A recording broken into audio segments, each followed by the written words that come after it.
and the good things that we did, and there's a lot of positives to come from this past game. You know, as I've mentioned before, there's so many plays in a game, and we played an awful lot of those plays in this game very good. And you never know what plays are going to decide the outcome of a football game. And there's probably 4 or 5 or 6 in that game. If any one of them go our way, you win. There's a lot of good to take from that, and then there's a lot of bad as well. So need to continue to work extremely hard to put ourselves in a position to make those plays and to get the outcome that we want. And so we're excited to get back to work, and next opportunity. We'll have a different challenge this week going on the road. First time to take this team on the road and go down to Mississippi State for another great challenge. So there's not a whole heck of a lot of time to feel sorry for yourself. You got to pick yourself back up and get back at it and get ready for your next opponent. Phil and Taj status? Yeah, both of them will be questionable for this game. Isaiah Epps, injury from this was, I guess, the general time frame of when he'd be back. Yeah, not quite yet. He's working his way back, but he's not on the depth chart this week. Sawyer, he made that great play after the interception to make the tackle, but it looks like he's kind of shaking his hand afterwards. Did he do anything on that play? He hurt his wrist a little bit, but he's fine. He'll be good to go. He finished out the game and didn't bother him. Mark, on a play like that, though, for a new quarterback, still trying to work his way into the team, do you think that's a kind of play that earns some respect from his teammates? Yeah, I don't think there's any doubt. That's a great effort play and a desire to get him down, and what a huge play it turned out to be, with the defense stepping up and holding them to a field goal there and him running them down. That was great to see, and I'm sure his teammates will respect him for that. Coach, how do you prepare for two quarterbacks that Mississippi State they've been playing through? Yeah. How do you prepare for that? There's really not much difference in what they do and how they call plays and how they run the offense. So there's really not much difference at all. Both of them are very effective at running the Q run game that they like to do. And both of them are throwing the ball well, and it's set up off of their power run game. So not much has changed. Mark, after a tough loss like that, there was always a lot of chatter about play calling and whatnot. I find it kind of entertaining. The University of Kentucky hired you as their football coach. They didn't hire anybody else. So I'd kind of like you to kind of expound on what your philosophy and strategy is in protecting a lead going into the fourth quarter. Nice try. Nice try. People are entitled to their opinions, and if they didn't have any opinions, I'd be worried. So we just in general talking about the game and the management. You're about a half yard from saying it worked to perfection. We were also about 6 inches short on that third down play, the 3rd and 2, to still run plays. At that moment, we run for 4 yards on first down at the end of the game there. Time was an issue because if you noticed, we were a little thin in the secondary. Killing a little bit of clock was important because of the way Florida had been moving the ball in the second half and how thin we were in the secondary. Then you run it for 4 yards again on second down. Pretty efficient, I'd say, in that moment. Plus, every yard was important. Florida had about 16 sacks at that point, on the season, so they could disrupt you, and they had some interceptions. So, we run for 4, we run for 4. Burning timeouts and burning clock, and then we're running for 2, trying to get that 2.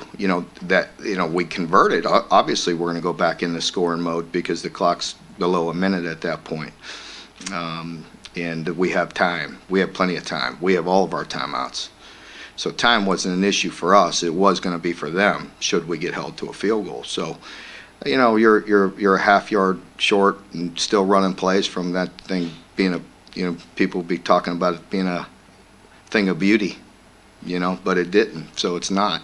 So, you know, if the kick goes in, we still have an unbelievable good chance to win. And, you know, they have less clock, and I believe they would have had one timeout at that point. Is Chance more comfortable with longer kicks? Is that anything you noticed? He you know, he hit a good kick there. It was trying to turn, and it just stopped turning on him. Missed it by a half yard. He cannot, you know, dwell on that. You know, he hit a good kick. He put a good stroke on it. He just missed it. And so, no, I don't know if his comfort level is any higher from longer or shorter. I mean, he hits it good in practice. He'll be all right. Do you notice in particular on film in those short yardage situations? Because you have been so good at those the last 3 years. Yeah, we did. We had a really a missed assignment on the 4th and 1 up front. I'm not trying to be condescending to them, but I mean we had a play, and we don't usually make those mistakes. We can't tell you how proud I am of the offensive line and the way they play. Amazingly, you know, balanced in this last game. You know, very physical in the run game and hold a team like Florida to 1 sack, and that was on a missed assignment as well. Tackle slid the wrong way, but those guys have been so good in making so many difficult calls, in the right calls, and doing the right things, and they've been very, very efficient. We missed that play, and you know, that hurt because we could have got, you know, we felt 2, 3, 4, 5 yards, you know, on that play, maybe more, and again, it doesn't happen much. It happened in a critical moment, and so. I know Taj is questionable, but how did he play and the other young guys once Yusuf was out? You know, just you know, okay. There were still some things that they've just got to get, you know, experience. They've got to play, and you know, I was disappointed in the first touchdown. You know, they you know, there's the young guys got to look at each other and communicate. You know, it gets rocking out there. It gets loud, and you know, that's when they really got to focus and communicate and over communicate, and you know, so there's some things that we need to, you know, continue to work on, and that's got to come from experience. Brandon Eccles moving up the depth chart, is that just performance base? You like It is. I like the way he's playing. You know, and Cedric and Jamari are doing some decent things as well, but you know, they'll continue to come along. Mark, I know some kickers like to have the ball a little bit closer to one hash mark or the other. Do you know if Chance has a preference? We do. We actually were trying to get it to the little bit more to the left hash or the middle, and you know, weren't able to get it. You know, the ball cut back on one of the runs. Mark, in 2017 after the Florida game, you talked after the Eastern Michigan game that the emotion just had taken a lot out of the team. Mm-hmm. How do you sort of avert that going into, you know, in this case, an SEC game? Well, yeah. I mean, that's you know, it's a big focus this week. As you know, I talk about, you know, each situation every week, and you know, with this moving on to Mississippi State, we don't have much time to dwell on it, you know, so it's next man up, you know, next battle, next punch, next time to get another opportunity against a quality team on the road, and that's another thing, you know, with some young guys going on the road and going down there, and they'll be rocking their cowbells, and it'll be a raucous crowd, and there'll be some guys that haven't been exposed to that yet, so we'll try to get them ready for that this week. Mark, anything you want to add to your thoughts on those targeting penalties after watching? No, I don't want to part with 50,000. Is there any sort of appeals process with that? No, there's really not. Mm-mm. Mark, you've mentioned ball security issues in the past. Is that one of the reasons we haven't seen more of Chris Rodriguez out there?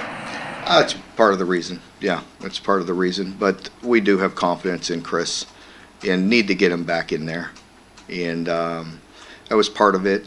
And the other part of it was AJ and Cavassier doing some really good things. But yeah, you know, you can't miss out on opportunities and put the ball on the ground, you know. So, but he'll get back out there. We have faith in him and confidence, and we can use him. And he is different than the other two. And you know, he's young as well, a little bit inexperienced. It's hard, you know, to say what would happen with certain runs with certain guys in critical moments. But he'll get back in the fold.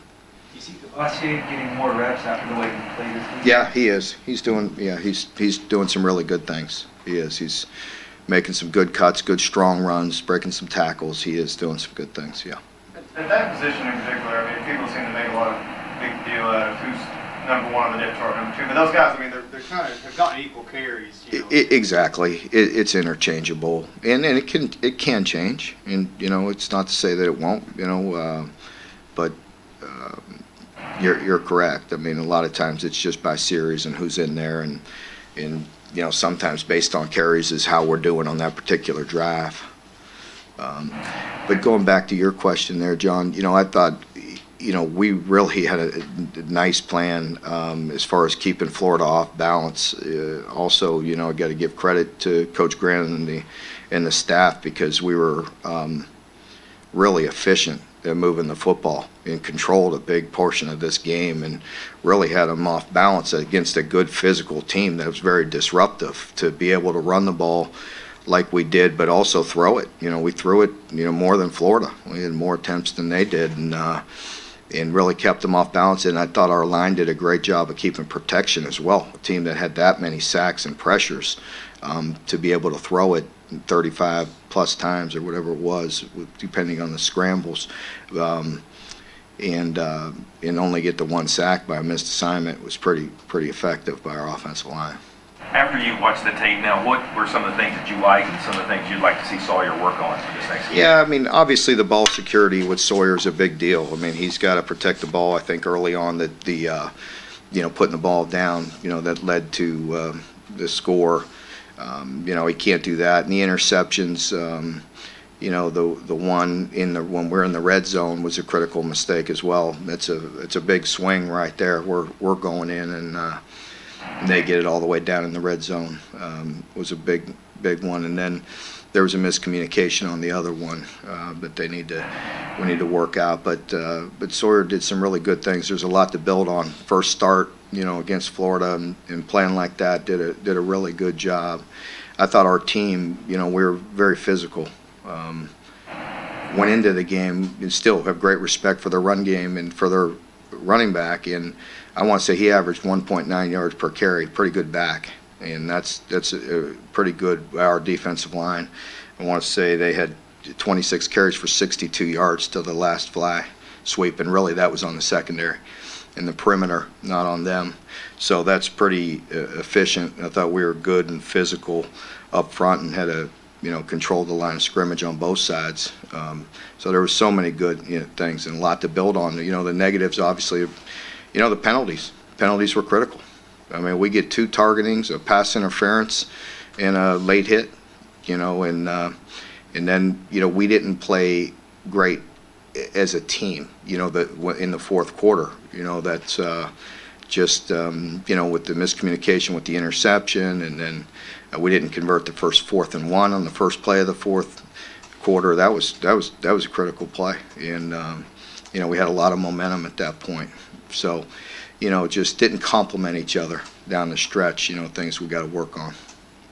In general, when you talk about SEC defenses and preparing for them, you've had 3 coordinators.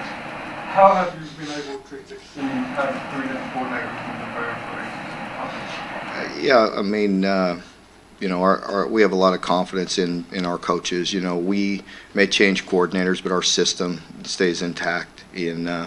Our assistant coaches and our players know and build on the system that we have, and that's what's tough, for the defense, because I thought we really did some good things, all things considered. We're down some secondary guys. You go down 2 free safeties in that game, really hindered Brad, in the ability to make some calls. And it really hurt us at times, but I thought we overcame so much of that and did so many good things against a quality team that could hurt you across the board, and really put yourself in a position to, outside of that last play, to hold them to whatever it was, 250, 260, whatever, 270, or no, 360, 370, whatever it was. But really till the fourth quarter, played really strong for 3 quarters.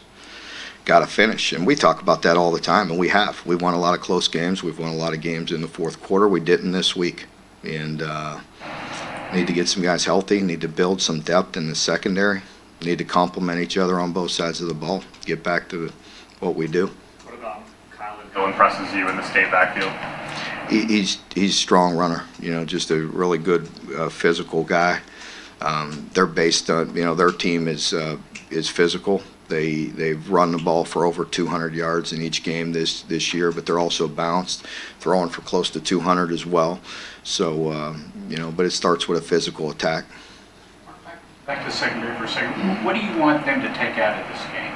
Well, I think there's a lot of good, things that they did, but just to build on it, the way that they have to over-communicate, and young guys got to get in there, and inexperienced guys got to understand when, under that extreme pressure, their habits are going to come straight to the surface, and we got to create winning habits and do things right all the time and over-communicate, and things get rocking. You probably heard last week, we had crowd noise at practice because the defense, some young guys, they've never been out there when it's loud. It's not just the offenses that have a hard time communicating, defenses do as well.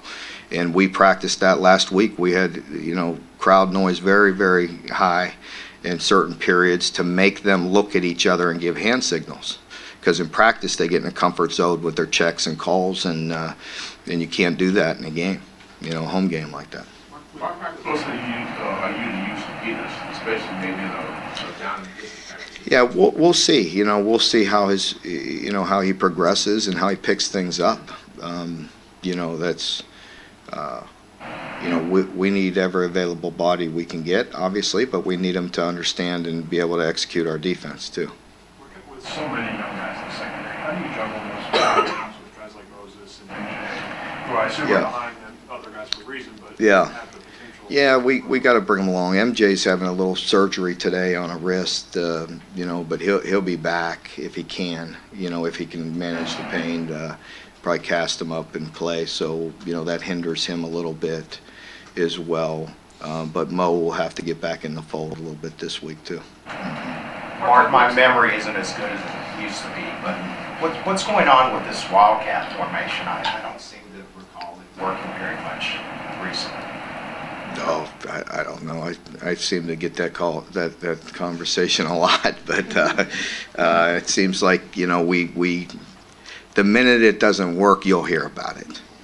So it's every time it's effective, you don't hear about it, and you don't write about it. But it's been very effective for us. So, and again, when a lot of it's overblown, you know what I mean. Sometimes if you're trying to maybe pull one person out of it, it's the exact same run game whether he's under there or not, so sometimes you could get an extra gap in the way, you never know when we're going to flip it to him, so they got to cover them, and pull somebody out of there. So we're going to Back to secondary just a second. What's it like for a coach to have such an experienced secondary last year with leaders like Mike Edwards and Gary West and those guys who been in the system for so long, know what to do, to go to where you've got so many young guys that you're trying to teach what to do?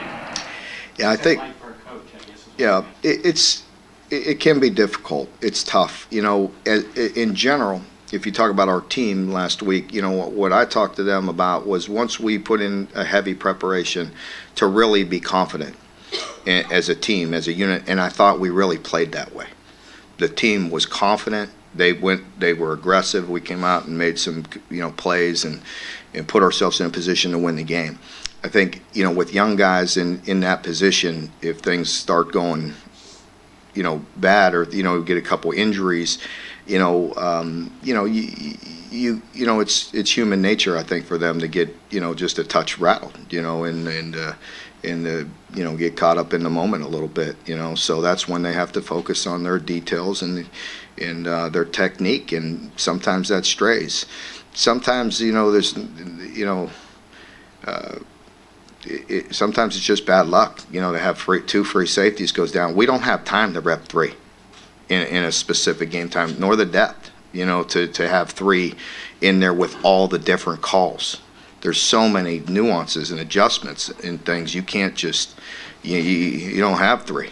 Plus, you're going to get some pretty good receivers. Yeah, exactly. So it handcuffed Brad and with some things, with some calls, and that's just unfortunate.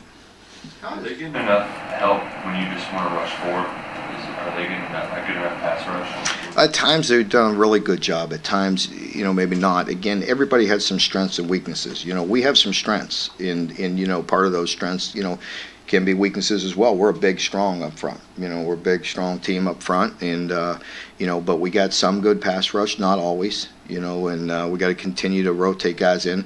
A little bit of a bad break again with getting Phil, because Phil does have some really good twitch. He's a fast guy, and he's loose and a different type of rusher. And we were excited to get him back this week, and then he gets hurt in the pregame. So that doesn't help us as well. Mark, have you ever lost a player in the pregame warm-ups? Yeah, it was. I did. Back when I first got here. Yeah, we lost some. Yeah, I don't want to make light of it, but it was hard to throw and catch in pregame. How has Jordan?